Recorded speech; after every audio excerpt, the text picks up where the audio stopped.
V rubriki za odrasle pa gremo danes še enkrat v Veliko Britanijo, kjer so zdravniki... V bistvu, dajmo si raje video pogledati. Zdaj 47-letni Malcolm McDonald iz Velike Britanije je po izjemno nevarni okužbi takrat izgubil svoj ud penis. Zdravniki iz londonske univerzitetne bolnišnice so mu izdelali novega in mu ga začasno pritrdili na roko. Letos pa se je Britanec vendarle zapisal v zgodovino kot prvi moški, ki je preživel presaditev penisa. Tako je, britanski zdravniki so moškemu zasadili penis v roko in, ko je bil zrel, so ga presadili.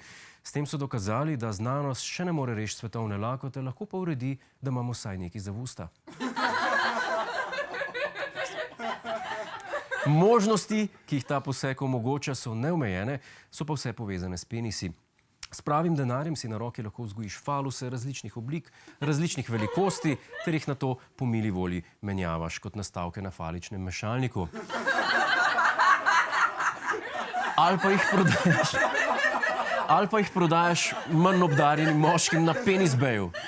In ne samo to, od zdaj naprej lahko ženske namesto gumijastih, silikonskih ali plastičnih dildotov uporabljajo kar take, ki so narejeni iz prave človeške kože. Kar je verjetno zelo vznemirljivo, če ste samske in imate morilske tendence.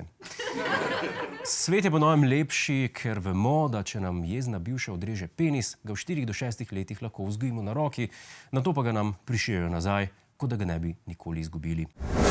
Hej, preden greš, klikni tukaj in se naroči na naš YouTube kanal, imamo pa tudi TikTok, Instagram in Facebook, tako da le urno.